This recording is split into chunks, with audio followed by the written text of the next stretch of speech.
preliminary laps. You're riding with Ray Hall as we get ready to take a look at the starting grid. There's Robbie Gordon on the pole at 187.4.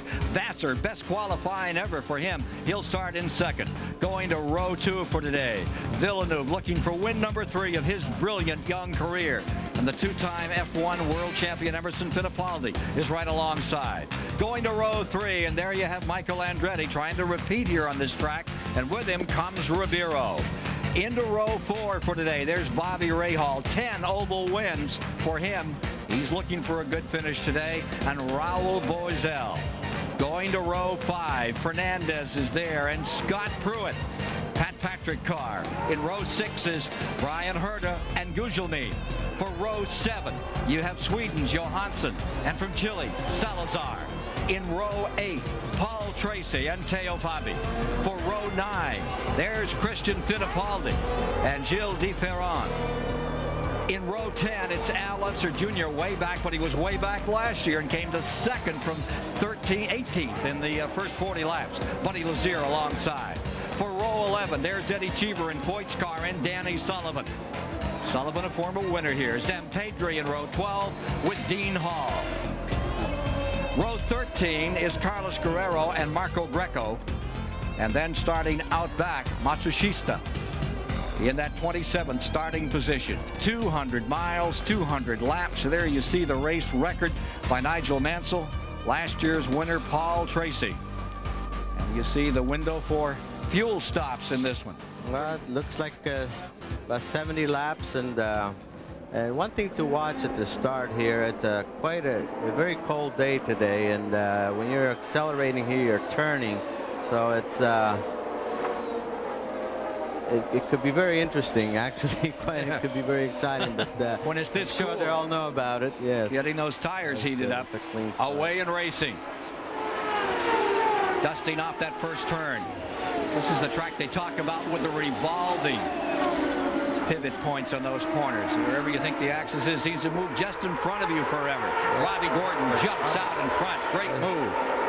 Oh, Michael Andretti there. Jimmy Vassar touching wheels as it went through turn 3. The last 2 years, the leader of this first lap has gone on to win the race. We'll see.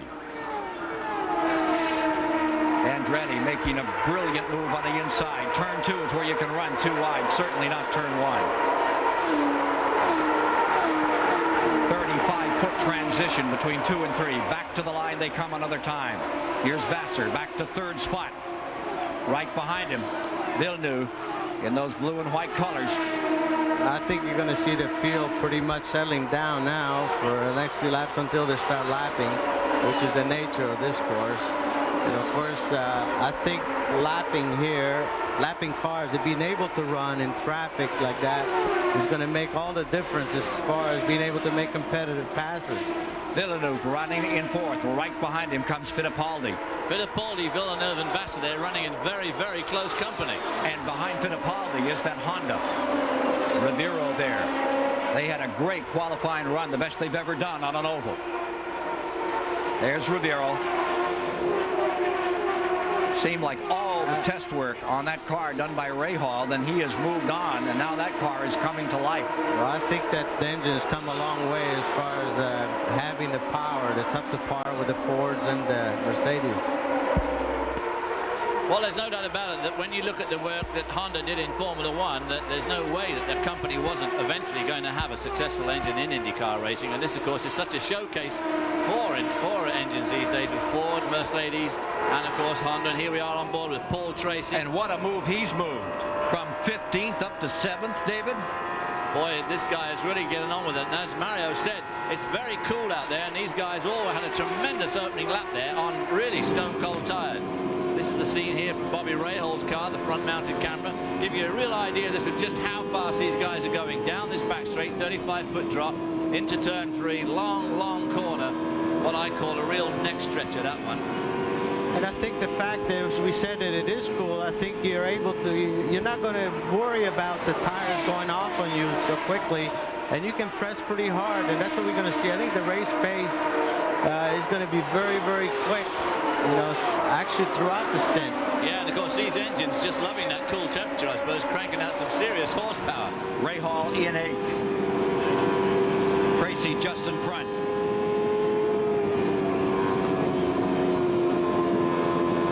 Working lap 9, and you can really get the sense of downhill right there. That's right. Rahal, of course, being followed by Raoul Boesel, and of course these two guys are teammates, both driving for Rahal Hogan Racing Team. So Hogan himself, Carl Hogan, who I used to drive for, and Bobby Rahal being co-owners of those two cars. Pruitt back in 10th, rounds out the top 10. Gugelmin just outside in 11th. Bobby in 12th. Boesel going around his teammate. That break. I don't know about job security there. No, good point. Rahal, as we speak, on the phone back to the pits, and Carl Hogan saying, "Carl, get him out of there." But Rahal now coming under pressure again. You know, it's amazing that sometimes after 7 or 8, even 10 laps, you're beginning to feel a balance change, and the cars that are going to go loose are going to start going loose just about now, believe it or not. And in 10 laps, they're ready to do some lapping out there, already around Greco too. And that's the story of this mile track. You're always in traffic here. You got 3 of them. Look at that move. That's the story indeed. Yes. Down to the inside, trying to get around Greco. And of course, a tremendous amount of responsibility is put on everybody here, the lead drivers and of course the drivers who they're lapping. It's very difficult for them as well. They're still lapping at about 180 mile an hour, and they can't just watch the mirror all the time. On the other hand, of course, they've got to let the leaders through. Yes, because here you go, as you exit turn 3, go into turn 1, you go from apex to apex, and then the car is being lapped. It has to be aware to leave at least one car with for the faster car. Oh, absolutely, and of course it's very difficult for all of them. Unser well back in the pack, trying to move under Salazar as you look further back in the field. He's back in 19th position, challenging for 18th. And not coming up as quickly as he did a year ago when he made that incredible run from 18th to 2nd in the first 40 laps. That's Salazar. Elisero just in front of him, using a little higher line as he sweeps around that hard turn number 3, back to 1. But you're going to see now that actually the faster cars are going to be forced to the outside, and that in itself is going to work. The groove is going to make it wider and wider. You'll see most of the outside passing going on in turn 2, obviously. Back with the leaders. And look at Andretti closing in on Gordon. Both of these cars, of course, have got the Ford engines, although Michael's car is the later stage 2 engine. Robbie Gordon has yet to use that.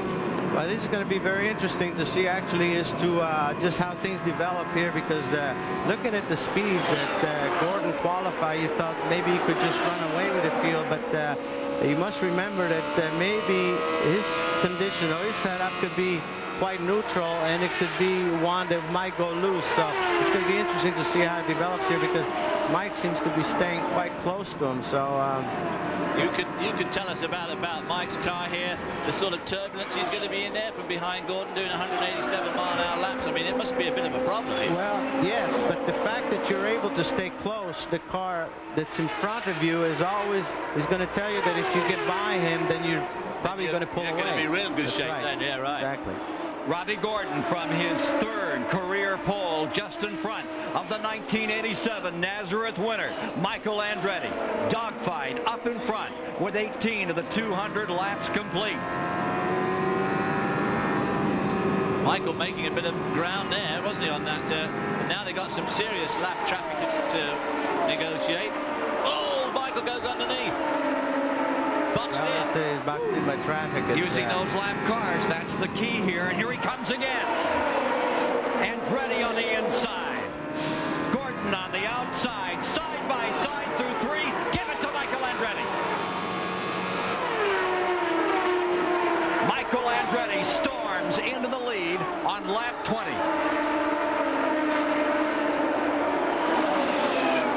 So it's Michael Andretti now in first, and falling to second, Robbie Gordon. More from Nazareth in a moment. And welcome back to TSN's coverage of the Bosch Spark Plug Grand Prix of Nazareth, round 5 of the PPG IndyCar Series.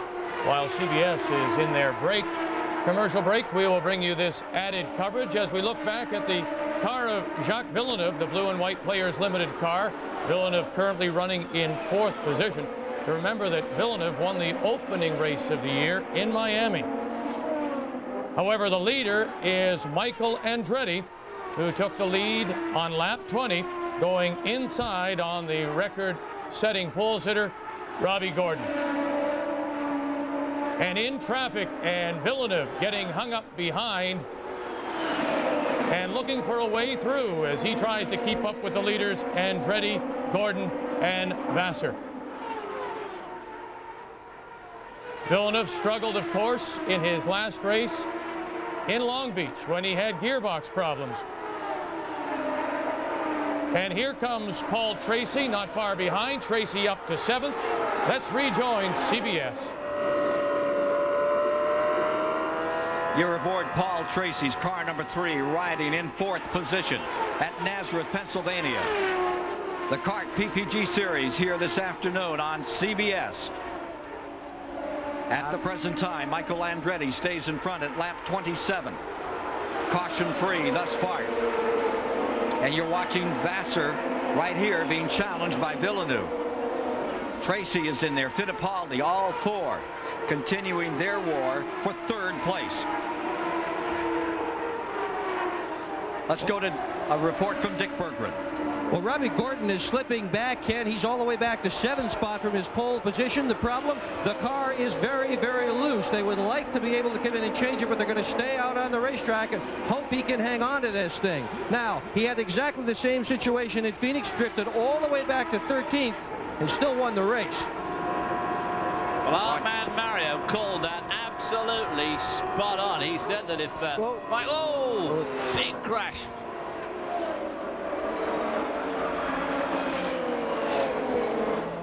First caution of the day. Vassar and Tracy got tangled up there. Yeah, it looks like Tracy. And here is Tracy coming in. Paul Tracy would pull himself up through the field into 4th, now sliding quickly back. Yeah, I think Tracy just cut in a warm-up lane. I don't know. Yeah, you can see that he's down for the day, yes. Chewed up bad. Yeah, that's too bad because he was really coming on. He was. Take a look at what happened out here. Let's go to Mike Joy. Ken, the damage may be confined to the front wing area, although it looks like they are unhooking Paul. They're looking over the front wing and having a look at the left front suspension, which is definitely askew. They were ready to change tires and put Paul back in the race and get him back out, but one of the left front lower control arms is bent or broken. Too close to the wall to see for sure, but definitely the contact will put this car. No, that looks like they are going to get it up in the air and try to make repairs, but they will be lengthy. That's why Paul has climbed out of the car. The 1994 Nazareth champion in big trouble as he came out of turn number 2, and here it is. Oh, trying to go around the outside of Vassar. Vassar's blocked in there, moves out to try and get around. Well, Jimmy Vassar didn't give him a lot of room there, did he? Yeah, it didn't look like. I didn't think he realized that Paul was right on his right rear. That's exactly what happened to me last year. I guess Vassar was, Eddie Cheever. I think Vassar had got his eyes on the crystal car in front of him, Salazar's car, and just didn't see him coming. And we'll return to the Nazareth Speedway after this message and a word from your local station.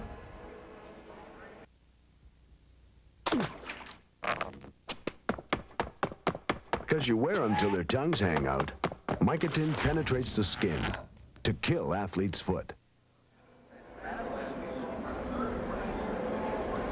And so for the first time in this race, it has gone to a caution as Paul Tracy gets tangled up with Jimmy Vassar, and the problems and the frustration continue for Paul Tracy.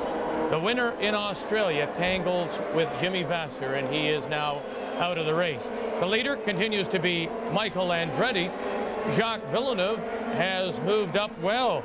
Villeneuve, who started in 3rd inside the 2nd row, is now 2nd. However, the pole sitter, Robbie Gordon, has dropped way back and off the leaderboard, and no doubt is in pit lane right now trying to fix what has become a very loose car. Michael Andretti is your leader. Villeneuve second. Emerson Fittipaldi, who has won here twice, is currently running third. Michael Andretti, the winner in 1987, is your leader. Paul Tracy apparently out of the race. Let's return to CBS.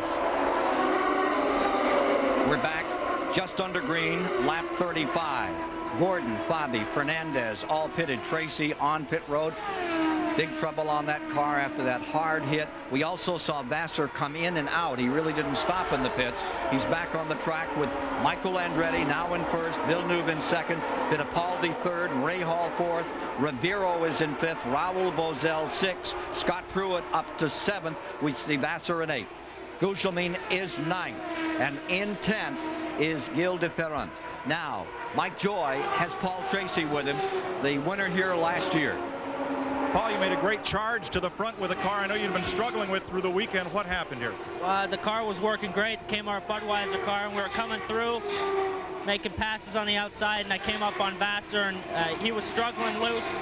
I pulled up alongside him on the outside, and I mean, he just drove straight across and put me up against the wall. So it's, you know, a pretty stupid move on his part. You know that the pass is down on the outside here, and you know, when a guy's struggling, you shouldn't drive out to the wall. Sorry to see you out of it. That car is damaged too badly to repair, and Ken, none of the leaders pitted, because if they pit before lap 60, they'll have to make 3 stops instead of just 2. Thank you, Mike.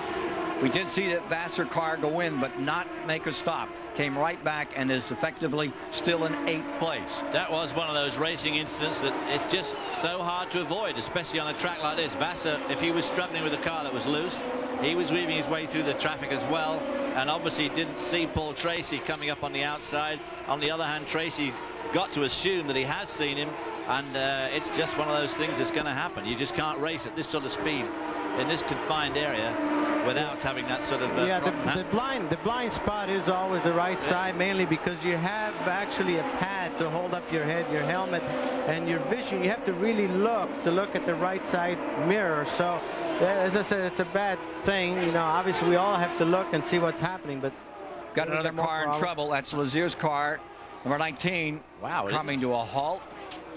Not a particularly good spot. No, at all, and for good reason too.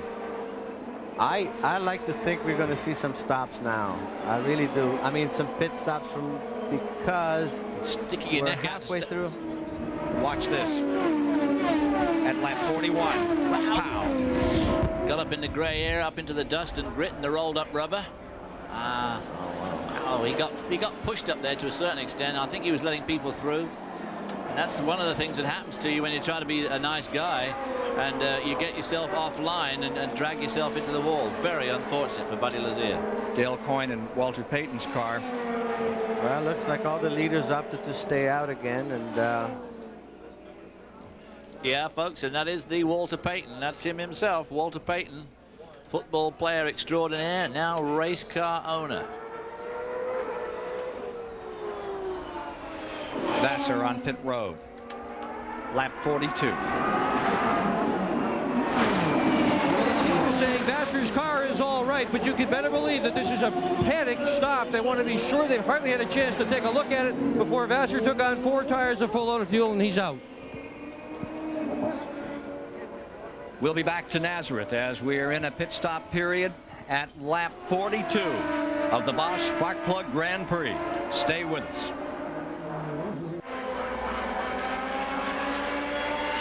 Under the second yellow caution, Buddy Lazier, the latest to go out as he tangles with the wall at Nazareth on lap 41. Paul Tracy is already out. There you see the leader. It's Michael Andretti, followed closely by Jacques Villeneuve and Emerson Fittipaldi. At Nazareth, as we go back to CBS. Back with you in Nazareth, Pennsylvania on CBS Sports for the Bosch Sparkplug Grand Prix. And we now have 45 of the 200 miles complete. And after 44 laps, 44 miles, Michael Andretti in front, Villeneuve in second, Fittipaldi third, Ray Hall, Ribeiro, Unser from 19th up to 6th, Gordon holding second, Teo Fabi having a good run. Fernandez, he is going to get a black flag. At the same time of the incident that brought out the caution, They were reporting that he had a tire run over an air hose on his last pit stop, and they were trying to get him in for a stop and go. So you're going to see that move around some. Looking back through the rest of the field, and Mike Joy has an update for us. Raul Boesel come in, and his teammate Bobby Rahal also wanted to come in. Bobby wanted to get a little less front wing, but he is having trouble with his fuel meter and telemetry. The team says we're going to have to go and calculate fuel mileage like in the old days. Now, Ken, what this caution will do will extend the 70 laps they had anticipated running on green before making that first stop. This will certainly be only a 2-stop race for the leaders, and Bobby Rahal won here once by going 92 laps, including a lot of caution, on 1 tank of fuel. So somebody may gamble. Indeed.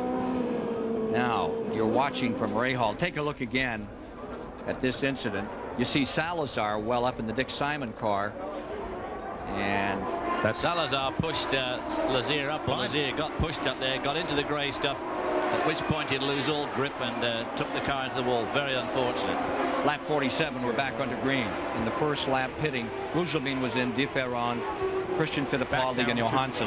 Then Pruitt, Boesel, Vassar, Herta, Cheever, and Guerrero came in that second lap. We're back to racing. Green condition after the second caution of the day. There's Robbie Gordon almost 3 abreast at one point. So Marco Greco there. He got his car back. As you see that bodywork flapping, that not nearly as much from the bodywork as from our camera. But it gives you some idea, a little more idea of how much of a pounding you take on this mile track, pulling about 4.3 Gs every time you hit one of these corners. Well, you can see his head bobbing around in there, which gives you an idea of what the driver's going through, and also see that real space-age helmet he's got. That's right. I think that's something that's very, very interesting, because the helmet becomes part of an aerodynamic piece on these cars anymore. This allows for the air to flow better to the rear wing. And believe it or not, it makes a big difference, not only from an effective standpoint, but also from the fact that the better the air flows, the less buffeting the driver has. Take a look at Scott Pruitt here. Going with it. Al Jr. right there. Little Firestone versus Goodyear deal that's heating up for Indianapolis this year. Hey, actually, Firestone has done a tremendous amount of testing here, and that I think probably I'm sure they feel they're probably as good a shape as they hope to be coming into this race. And Scott Pruitt proved that he was extremely competitive, very, very quick. And the unfortunate part is the accident relegated him to the spare car. And you never know whether you can get the spare car right up to snuff, you know, with the limited time that we've had. But seems like he's right there. He's well, and he is a lap down. Pruitt has gone a lap back in this as he's had to go to the backup car, and it's not working as well for him as he wished. Meanwhile, Unser stays up in the thick of things, fighting his way from 19th up into one of these top running spots to 6th, car number 1 for the Penske folks. Well, of course, everybody took a pit stop except for the leading 6 cars. They're the only people that haven't stopped, which is probably one of the reasons why they are a lap up on Scott. As we on board again with Michael Poir getting really close to the wall there. Michael Andretti really looks like he has his back up for this one, Mario. Yeah, he has actually he's being pressed pretty hard, and he has a bunch of traffic there. That usually tells a story here. You know. Villeneuve right behind Michael Andretti as they go into that turns 2 and 3 complex, and a bunch of traffic in front of them, which they're going to be overhauling before this lap is out. And Villeneuve goes to the outside. Yes. Oh, but now he's boxed in, but he gets through. Actually, I've been watching Villeneuve during practice, and I tell you, you could tell that he was really making tremendous progress on his chassis, because he was very consistent with his lap times, and it's showing right now that he has a good race setup. And Fittipaldi went by Michael. Yeah. Michael's car, could it be going off a bit? Well, no question. At this point, you know, 57 laps, you know, yeah, the tires obviously, I would say he's loose again, you know, that's really the problem. Herta there running right over the grass to give these guys rooms as they went by him. Rahal stays 4th, Ribeiro 5th. Al Unser 6th, Fabi 7th, Johansson up to 8th, Christian Fittipaldi up to 9th, Robbie Gordon 10th.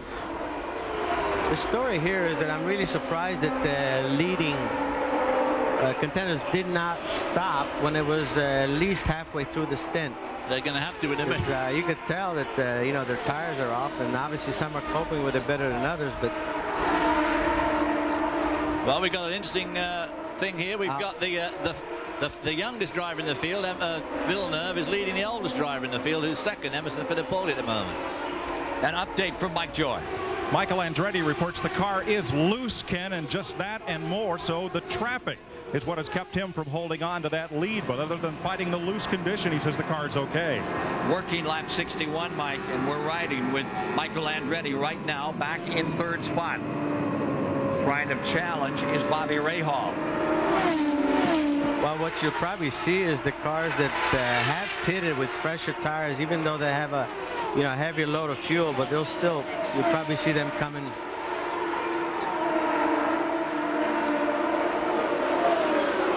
Back in traffic go the leaders. Villeneuve in first, looking for that second win of the season. Fittipaldi. Oh, whoa. Boy, oh boy, that was close. That's that no turn room for one. two cars there in turn one. I think that was Raul Barcel, wasn't it? But yes, it was interesting that, of course, Fittipaldi, the last oval they were at, Phoenix, just about a month ago, Fittipaldi led 78 laps there. If he hadn't had that dash of fuel right near the end, he probably would have won that race. So Fittipaldi, we know, is tremendous on these 1 mile ovals, giving Villeneuve a real workout.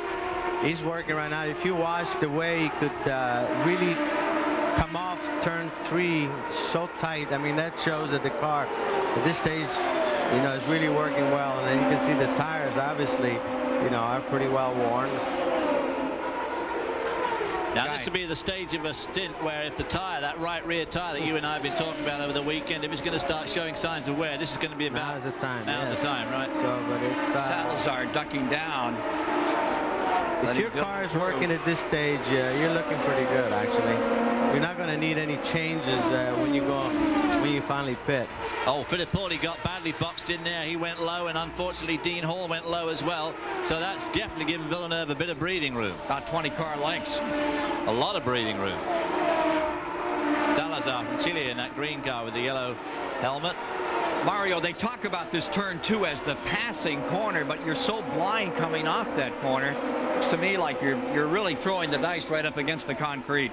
Well, you are, but again, you know, it's the one that really is the most inviting for passing. And as the race progresses, the groove will gets wider and wider, and that's where you're going to see a lot of the action. We can get an update now on the Vassar story. Here's Dick Berggren. You're standing here in the pits instead of being on the racetrack where you wanted to be. What put you out, Jim? I believe we had some sort of an overheating problem. It's a shame, you know. I think the car was running real good. The team did a great job this weekend, and we were running real conservative and just settling in. And somebody hit me in the back early on, but fortunately it didn't hurt our car. That was the first miscue, and then shortly thereafter, that didn't really hurt us, but shortly thereafter we started having the overheating and some sort of a misfire. So, you know, it's unfortunate with good sponsors like Target and SDP that really back us. You know, we want to do a good job for them and finish up front, and unfortunately, you know, it wasn't with us today. Well, it was his best ever starting position. Bad break for the Chip Ganassi team. San Francisco's Vassar has retired. We're at 68 laps. Here is Rahal. 10 oval victories to his credit. Rides in fourth. Tries to do some closing on Villeneuve, Fittipaldi, and Michael Andretti. Now just behind Rahal should be that Honda of Rivero. Indeed he is. He's right there. They qualified 6th today, which is their best oval qualifying mark. Prior to that, it was something like 13th a year ago with Rahal. And Mike Joy can give us a little on the leaders' pit strategy here. Mike? Ken, this is such a game of fuel. The 2 brief caution periods have stretched the window. Michael Andretti now expected on lap 76 or 7. That's 6 laps from now. Emerson Fittipaldi 74 to 78. They've got a little wider variance with the Penske-Mercedes, which is a little thirstier than the Ford Cosworth. So there's the story on what we can expect. Boy, Ribeiro there making a pretty powerful move. Got down on the inside of Bobby Rahal and held him off. Outpowered him down the straight. Bobby Rahal must have been saying, uh-oh, have I just done the right thing on this engine choice? And now you see Unser closing in car number 1 on Rahal. Unser moving in.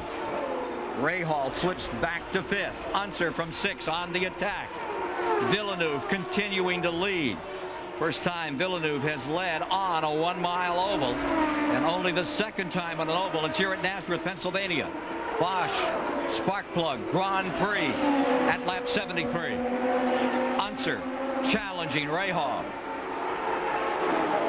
As was noted, now we are inside at, if you would have had yellows, we would have seen all the stops. Now it'd be interesting to see how far some of the leaders can stretch. Riding with, Brian Herter there coming down the inside. Running in 14th spot. What can you tell from the hands on the wheel there, Mario? Well, right now it's, I guess we'll have to have more of a shot, but to me it looks like the car is quite neutral. He's not feeding the steering too much, as you can see. If you see the hand up on top of the wheel around the 12 o'clock or 1 o'clock position, then you're pushing. But I would be surprised if that were the case right now. He's probably running a fairly neutral car. 75 for the 200 miles are now complete. Rahal is on pit road. The car that has been running in fourth and backing up a bit as you stay with Brian Herta down that 35-foot transition into 3. Here's Mike Joy. Jim Prescott, Dave Alguera, Bill DeSant, and Glenn Napichu putting tires on this car in 13 seconds or so. 7 seconds for Mark Dreisaitl to fuel it. He is down and away. And Emerson Fittipaldi, 1 pit away, is in the pit lane right now, coming into the attention of the Penske crew. This happening at lap 76. Lap 76 of 200 as you watch Fittipaldi on pit road. Mike Joy standing by for Fittipaldi's stop. Emerson right on the button, stops it right at the outside front tire changer. He's the man with his hand in the air, and Emerson lines up the car right with Rick Renneman's hand. Fueling just about complete. The car is in gear. It's in the air. Down. Fittipaldi is away. Mario? Well, it's interesting. The 2 Mercedes cars pitted so far with Rahal and Emerson. Now we'll have to see just how far the Fords can go. Well, we heard that Bobby Rahal's fuel management checking system had gone faulty, and they were going to have to compute it themselves the old way with a pencil and a bit of paper. So obviously they probably would stop a bit early. So he probably played it a little safe anyway.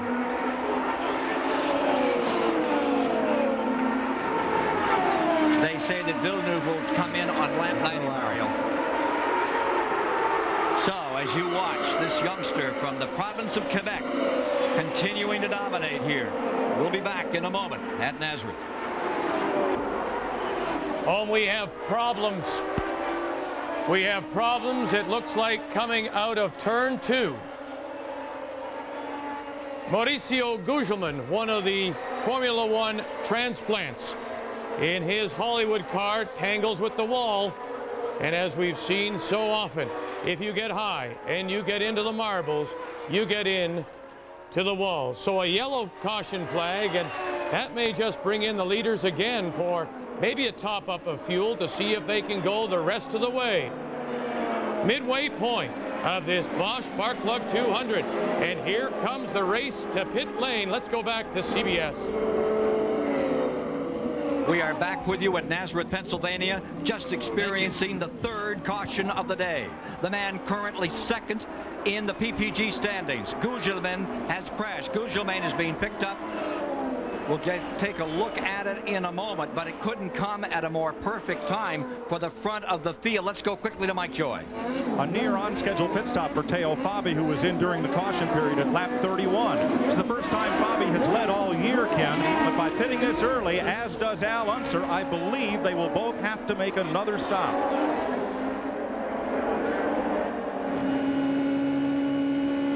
Here's Johansson back on the course. Again, we are experiencing the 3rd caution as Gugelmin crashed, bringing out the flag. But that's what we have. We have a field that's pretty mixed up, actually, because of the 2 cautions earlier, and some that pitted, some that didn't. And now it's going to be, it's called a play of when and if the next caution comes out, because I mean, it could play either way. It's right now it's you know, you're at the mercy of what's going to happen as far as playing your cards. For instance, when you talk about Michael or Villeneuve, looks like, you know, they'll be able to do one more stop. But then if a caution comes in somewhere along the way, I mean, it's, you know what I mean? Well, this racing, of course, is a tremendous play on gambling on when there is going to be a caution.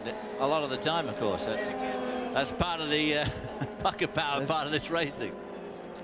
Down to Dick Berggren. Well, Ken, you talk about gambling. This is Robbie Gordon's right rear tire. You can see where he scuffed the wall. He really wanted to come in. That caution was very timely, but he stayed out for several laps. They wanted to come in and take a look at this thing and see what kind of shape it's in. They don't have a valve here to determine whether or not this tire is leaking air. Some of the teams do. So that caution was very, very timely. Gordon now says he can go all the way to the end without having to stop again. There you see Gordon. What a run he's giving us, as he did in Phoenix, Arizona. He stands 7th on the field.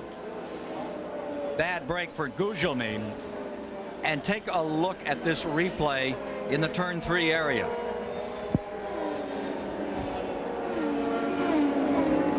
Whoa. Wow. No wonder he wanted to come in and have his wheel looked at. Talk about dusting off the marbles, folks. It's about as close as you're going to do and get away with it. What a bad break for Snagged Bruce his McCaw. uniform on the wall. Yeah, at least his elbow. Bruce McCaw, Tom Armstrong and company. I do not. Having their problems today. You saw that car got coming in. Gugelmin's car started on a pit out. road. They had to come back and pick it up another time. We'll try to get you more information about what brought that car to a halt and our third caution period of the day. We are at lap 109. We've crossed the halfway mark in 5 out of the 8 previous races. Leader at half distance, at mid distance, has gone on to win the race. Fabi was leading at halfway. But what a story you have in front now. This international battle among countries. Brazil looks pretty strong. Christian Fittipaldi is now the leader, and his uncle Emerson is in second spot. Canada's Villeneuve is in third. Teo Fabi back to fourth. Sweden's Johansson in fifth. Then comes Eddie Cheever, Gordon, Michael Andretti, Ray Hall. Rivero in the Honda back in 10th, ready to pounce. And Guerrero, Carlos Guerrero, he is into 11th place. De Ferran is running in 12th. Brian Herta 13th. Al Unser you find in 14th spot. We get ready to get in this thing. Yeah, you know, if Villeneuve were to pit now, he could go all the way, because the last time he went 93 laps and it's only 91 laps to go. You know, that's quite interesting, actually. It is so much. I'm going to ask him later how he did that. I think a lot of people are going to ask him later how he did that. It's so much fun to watch this young man, Villeneuve, with that number 27, his dad's number that he took to 6 Formula One victories, and you knew him so well, and see this kid just come out here and fly. Yeah, no question. I mean, he's pure talent. He's shown that, and he's shown a learning curve, and putting, if there were mistakes, putting those to, you know, just trying to overcome some of that and learning from them. We've seen just positive progress all the way.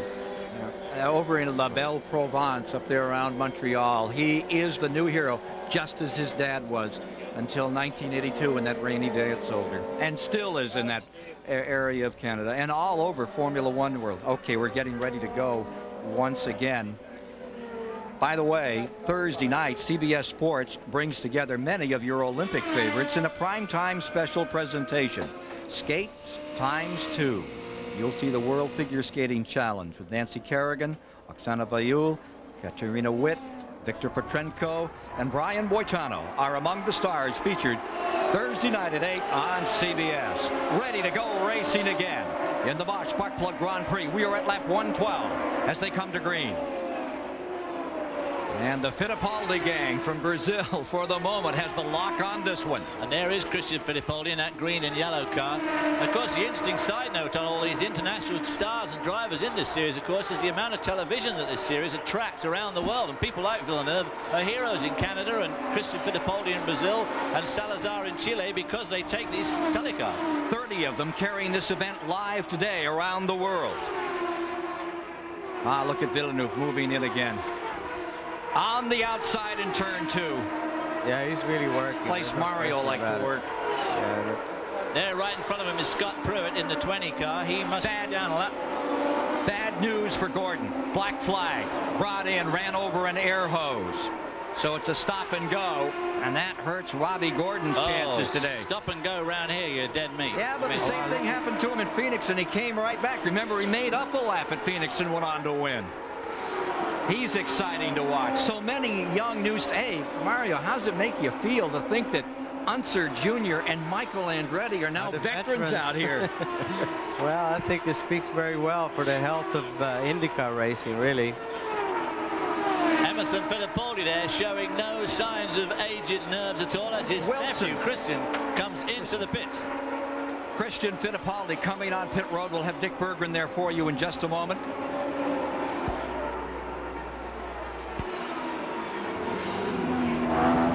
Dick Berggren. Well, the problem is fuel, Ken Squire. They last pitted on lap 41. They had just told their driver, Fittipaldi, to lean it out. There's an adjustment on the dashboard that can lean the engine out. They had hoped to stretch it a lot further than this. It didn't work. Fittipaldi, running out of gas, had to make this pit stop. Away at 13.5. Don't know why he didn't pit during the yellow, actually. You know, you don't get any points for leading the race here, so that really miscommunication. Because when you pit during the green on a mile track, I mean, you go down a lap automatically. Mario, that shot, when you see them come out of 2, you just don't get the sense of speed that you get when you're sitting here in Nazareth, PA. How quick are you in that area of the track? That's true. I mean, it's you know, you're coming off that corner at least 160 miles an hour. You know, and that's on race conditions. So yeah, it's well, of course, plenty quick. this whole racetrack, I mean, if you drive around it or look at it and then you saw the qualifying time 187, I thought it'd been a misprint. You know, I'm thinking 187. We can get more on the Guzelmin story, and here is Mike Joy. Ken, when Mauricio spun the car, he touched nothing. Only flat spotted the tires, came in, got 4 more, went back out under caution. Also, Gilles de Ferran in the Pennzoil car stopped under caution because they didn't get a full fuel load the first time they stopped. Had to go to the back of the field to avoid an additional stop under green. The concern right now is in the pits of the cars with the Mercedes Ilmor engines. They're not as fuel efficient as the Ford Cosworths, and they're wondering how they can make this race with perhaps not another stop. I think they are worrying after they'd looked at Jacques Villeneuve there do that 98-lap stint. That's pretty impressive. Got the old Mercedes engineers scratching their heads. We are Emerson Fittipaldi making anybody in his team in that Penske organization scratch their heads, leading by 2 7/10 seconds, and Villeneuve is really closing up. He is moving back into this thing from second spot. Fabi lies third. Sequestered in fourth is Johansson, and Cheever is fifth. Michael Andretti back in sixth. He seems to have got a bit out of touch with the leaders.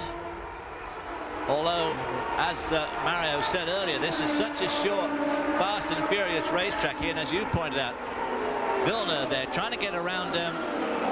Is that Sullivan? I think time with Pruitt. Yeah, it's Pruitt indeed. Pruitt, of course, on Firestone. Firestone's coming back to IndyCar racing after a 20-year layoff, doing very, very well with Pruitt. Pruitt leading the championship as we go into this race. And Guzelmin in second. Unser in third after having some problems at the start of the year. Wow, that outside pass. Boy, it looks brave to me. Oh, now he's getting 3 wide. Unbelievable. You got to weave your way through that traffic. Wow. Tremendous judgment called on here from everybody. The lapper and the lappee. Make you wish you were still out there, Andretti? Oh, yeah. I think it'd make him glad he's in here. Oh, not Mario. Hope we get to see in some sports car races real soon. Back out there. Well, keeping that one open, obviously.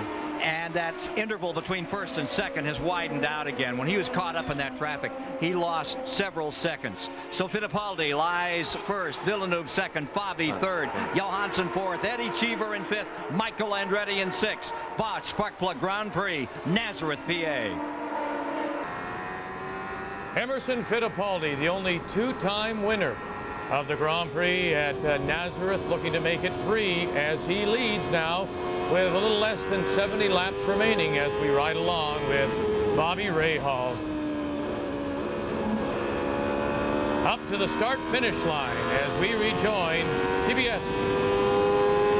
The 134th mile of 200 to be run.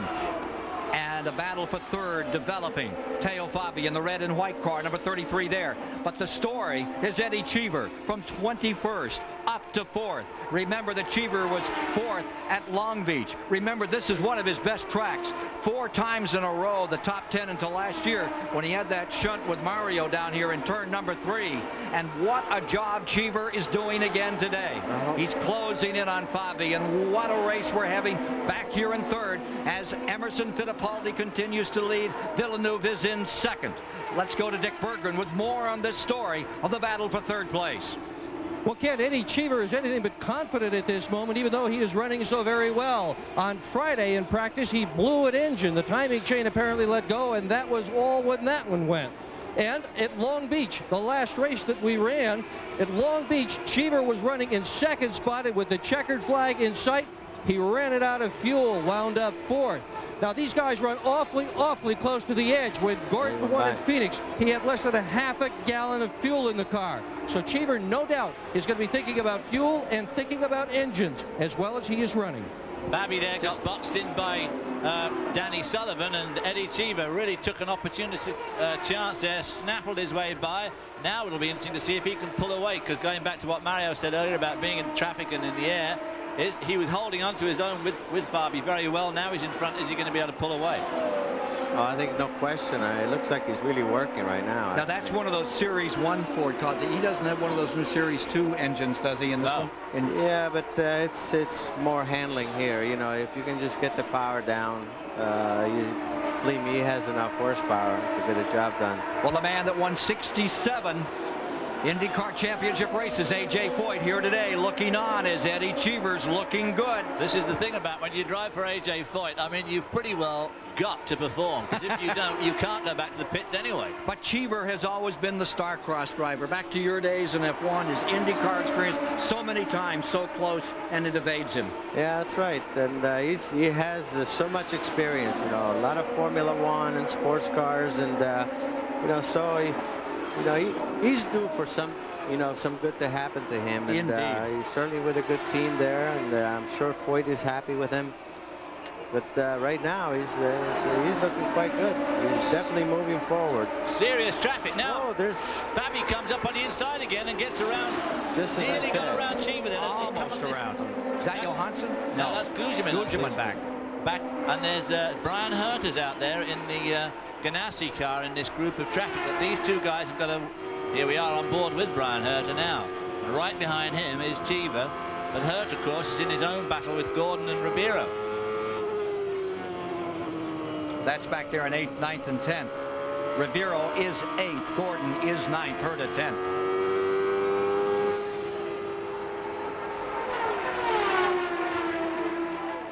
Tell you what, Nazareth may not be the most accessible to airports. It may not have the 4-lane highways.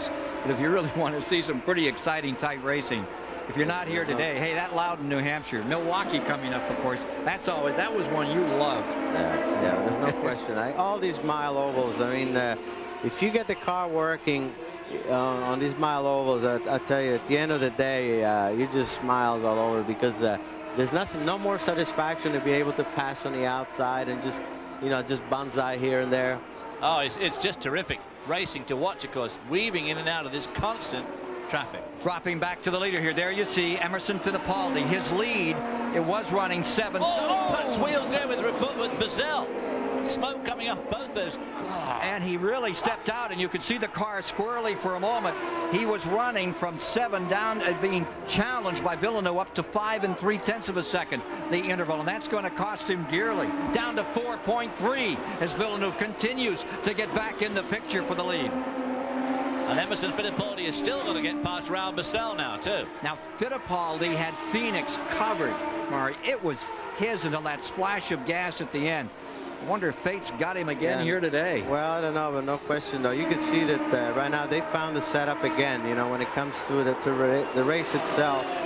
The way he's slicing through traffic, you know, shows the car right there. Just the way he comes off the turn 3 always tells you that you really got something under you. Yeah. And he's been doing that all day, actually. Mike can tell us more about this car, too. Team manager Chuck Sprague has talked to Emo on the radio. They are ready for his pit stop, which must come before lap 160. I think they're planning about 152 or 153, but the contact will not hasten the pit stop. The car is undamaged. Interval sprints back to a 5 6/10 seconds. You say there's a little trouble with the fin on the front of that. Well, his fin touched Raul Boesel's left rear wheel, which is what caused the smoke. Now Emo's got to get round his nephew. Christian, he's going underneath, and as you'll see on that right fin, see that big black mark at the front? What I'm surprised is that he didn't cut the tire, because that's carbon. The carbon very sharp, and usually you wind up with puncturing somebody's tire like that, but both of them got away very luckily. Oh, I tell you what, those fins are not that difficult to snap off either, really, are they, when you hit a wheel like that? No question. Going under Carlos Guerrero. Looking for Villeneuve in second spot, and there he is. And right behind him is Ribeiro. And he's having his own battle with Gordon and Herta, 8th, 9th, and 10th. Villeneuve now on a mission, but he's getting caught up in traffic, and that last move cost him a little. He fell almost 3/4 of a second back, 6.1 seconds. Let's take a look at Cheever. Watch for Cheever coming off the second turn here. Number 14, the black A.J. Foyt car. Eddie Cheever up to third. There he is. Yeah, he's running strong right now, I tell you. He's a man on a mission. Well, you see Johansson in there too, is it not? Right there with him. 4th place. Stefan Johansson has caught him up significantly in that last clutch of traffic that they've been working their way through. It's certainly played into Stefan's hands, and now he's right behind Eddie Cheever, duking it out for 3rd spot. Yes. Mike Joy. It'll be a routine pit stop for Fittipaldi. Bit of brake smoke from the front of the car as they replace the 4 Goodyear tires. John Whiteman is fueling, and it's Steve Tradeup who is watching the sight glass on the overflow. They're out. He's away. The 1989 and 90 champion Emerson Fittipaldi away and back on it. Take a look at that tap once again. He's trying to put a lap on Boesel, and they just snagged there. And Boesel car there, look at the way it's snaking around there. I bet that got the old heart jumped right up into the throat.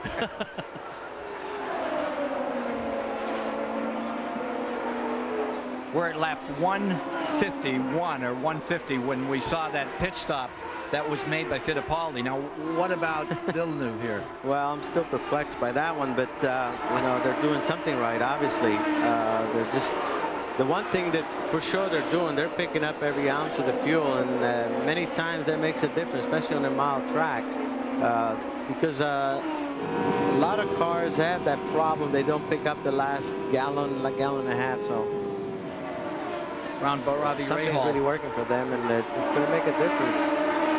Round Rahal back there in 14th spot. You just saw him slashing through traffic, closing up again to put a lap on Salazar. We're showing 155 laps complete here. Villeneuve, Cheever fighting first and second.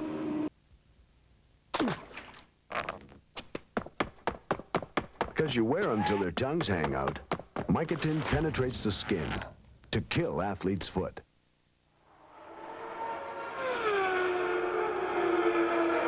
There is a new leader in the Bosch Spark Plug Grand Prix. It is Eddie Cheever out of Aspen, Colorado, born in Phoenix, Arizona. He's been trying for that win for years now. The interval went from 11 seconds right down to zip in about 6 laps. And now it's Cheever commanding the race, which begs the question, what's the story with Villeneuve in car number 27? Dick Berggren can give us more on that story. Well, Ken, the crews are telling us that they're dialing the fuel down. They're leaning the car out. That's slowing it down. Of course, everybody up and down pit road is watching television, and they know everything they tell us, everybody else knows. So that may or may not, in fact, be the case. They, however, last pitted on lap 96. They must make another pit stop no matter what. Meanwhile, Eddie Cheever, your leader, Foyt is going to gamble. They're looking at running all the way. He last stopped on lap 106. He just might make it. Lap 164 is where we're at. He just missed a podium finish at Long Beach. Eddie Cheever running out of fuel in the final moments of that event. Looking really good right now. First time since 1992 that Cheever has led. Well, that's quite interesting, actually. But as I said, I'm not surprised the way he's been running. Now the trick is going to be the fuel, really, because, again, you know, he has a long way to go. And you know, if you're going to make it, you can't keep running the way he's running. So he's going to have to back down the mixture.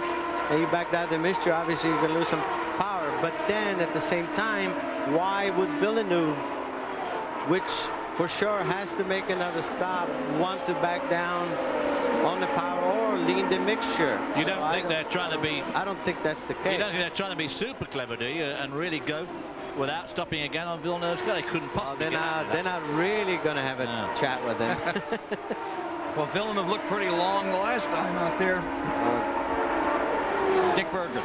There's more from the Villeneuve pit. We have heard that the car is understeering, it's pushing, and it's getting worse every lap. That surely is not going to help his fuel situation, but he's also got a chassis problem. Well, there you see Villeneuve through that first turn in a millisecond, then that second turn that takes forever, about 2.5 seconds. Well, I can understand the chassis problem, yes, being the cause more of him slowing down than anything else, but honestly. And understeer, well, you know, that could make sense. This particular track really changes after midway. Rubber really makes a difference here, and it does bring in a different characteristic in the balance of the car. And Stefan Johansson now only about 1.5 seconds or less behind.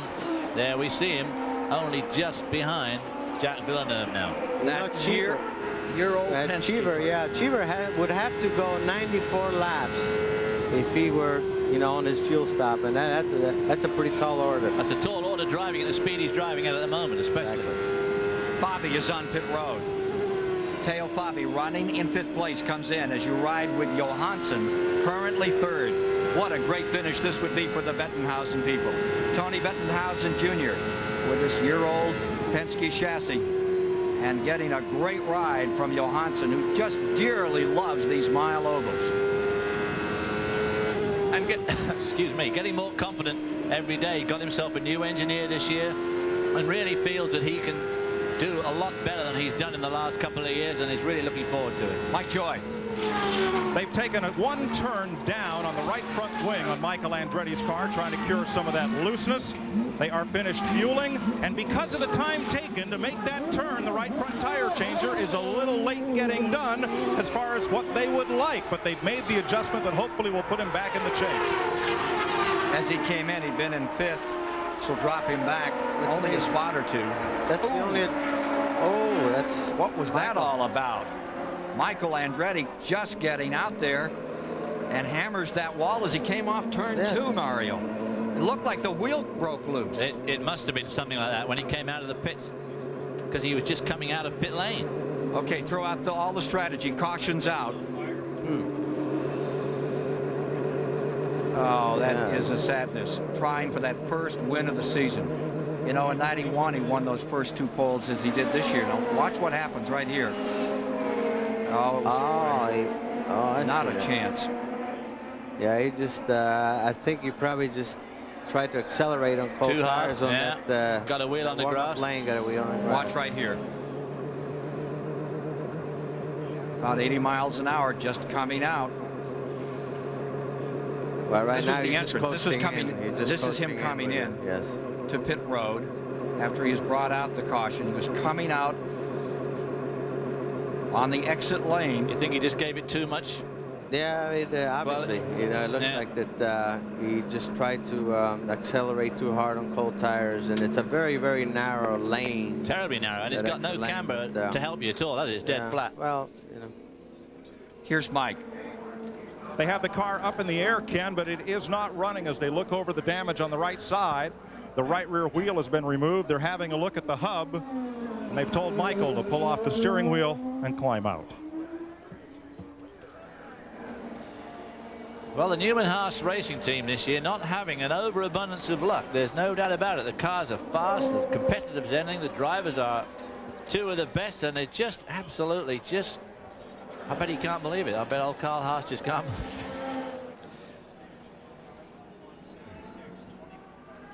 Let's take a look at that last pit stop.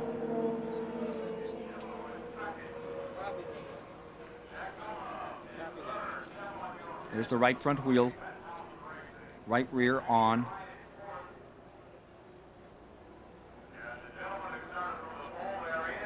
Clearing away. Now watch this right here. Oh, that's it. See, it was never on. That's why he went off. Right. Oh, yeah, sure. It was on That top, was of, not it was on his top of fault. the pegs, wasn't it? Yeah, it was not his fault. It was on top of the pegs. Oh, wasn't it? No. It was never registered into the, yeah. So Michael Andretti waits another day on this one. That's got to be frustrating. Yeah. So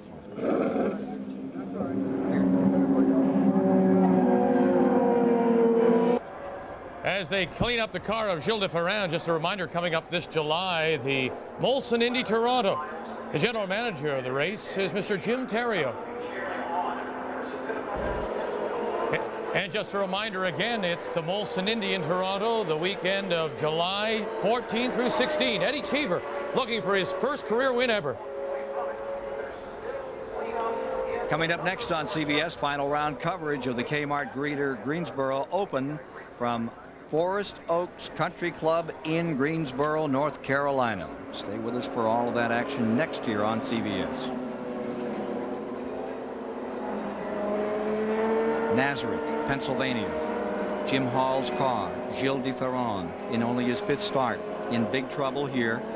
Crashed 4 laps ago. They've done an amazing job of getting this track clear in this brief amount of time. We're showing 10 miles, 10 laps to go. On the restart, Cheever, Fittipaldi, Villeneuve, the top 3, Johansson back in 4th. And as far as fuel goes, Fittipaldi is certainly in great shakes there. He's got fuel, as is Villeneuve. I guess the issue, Mario, is do they have too much? Well, Emerson definitely has more fuel than he needs, and that's extra weight. And the fact that he's quite a bit down the field there. He has you know, quite a few cars in between, and so Cheever has quite a buffer there for himself, and he's light. I don't think when you want to be. Yeah, he's light when he wants to be. This is as right as can be for him, I think. Eddie Cheever is certainly light, but is he, of course, just that one lap too light, which could be the. But although he's had so many caution laps now, you feel pretty confident that he's okay. I feel that it's no longer a gamble. Well, it was but a gamble. The early gamble just paying off right now. It was the gamble for this man, that splash of fuel at Phoenix, that cost Fittipaldi the win. Gave Robbie Gordon his first IndyCar win.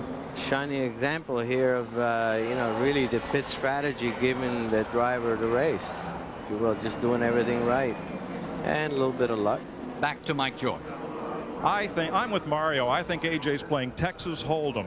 Of all the drivers I talked to all weekend, Eddie Cheever was the only one who told me he thought this could be a 1 pit stop race. How much fuel do they have? AJ has just told Cheever to turn it up 4 clicks. They're going to run the car richer if they have to go back to green, because they know Fittipaldi's potentially faster. And AJ wants to win his team's first IndyCar victory since the USAC-Pocono race in '81. Sitting pretty right now. Yeah, it's a great feeling, actually. You know, when you know, you're right down to 8 laps to go and leading, and you know the car is feeling good.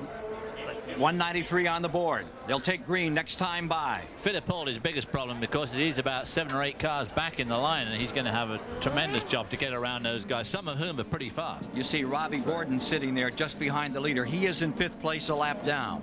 Bobby Rahal is in 6th. Boiselle is in 7th. Fabi 8th. Fernandez 9th.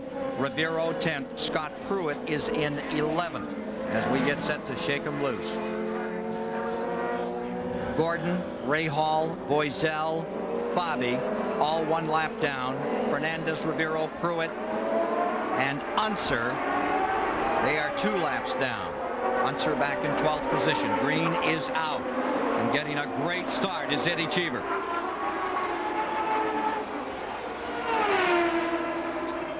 Robbie Gordon trying to get his lap back. Good time to let him go, too. I was just going to say, if I was Eddie Cheever, I think I'd be letting him go just right about now. Do, absolutely. Let him go. The last thing you want to do is touch wheels with him with about 2 laps to go. Indeed. And he'll mix it up. Eddie Cheever, who celebrated his best day back in Formula 1 on U.S. soil. Whoa, whoa, whoa, whoa, whoa. Look at that. He took 2nd in Detroit for Ligier, now looking for a win finally in something. But he doesn't want to let him go. That was a good move. Sure, they're telling him, let that one through. And now there are less than 5 miles to go. Yeah, he can afford to really play it pretty cool right now. Cheever stays first. Here you see Fittipaldi in second and Villeneuve moving in. I think right now we have a battle for second, really. With Villeneuve is the guy who's obviously trying to snag that second place away from Emerson Fittipaldi. But again, they're coming to heavy traffic too, and it's going to be difficult. They're 2 7/10 of a second down as Villeneuve slashes to the inside, tries to get himself some room under Fittipaldi. Villeneuve has some new vigor in him after that pit stop. Caution, yes. Old Lions and young Lions right here. Cheever stays well in front. And now the 197 marker is on the board. A.J. Foyt. Wow, and they're coming up on lap traffic there. That's Cheever going back. Eddie Cheever is not going to make the distance. Fittipaldi's going to first. Villeneuve into second. Cheever sliding back at 198. Oh, wow. Do you believe it? And it's a battle for the lead. 2 laps to go, 1 lap to go. Getting down to the final moment. This is it, like Phoenix, but even closer. Fittipaldi in front, Villeneuve in second. Closing ground. Wow. What a race. Coming down, checkers are out. Give it to Fittipaldi. Emerson's 22nd IndyCar win is another surprise. As Cheever runs out of fuel 1.5 miles from home. We'll be back to meet the winner as Eddie Cheever crawls to a halt at Nazareth.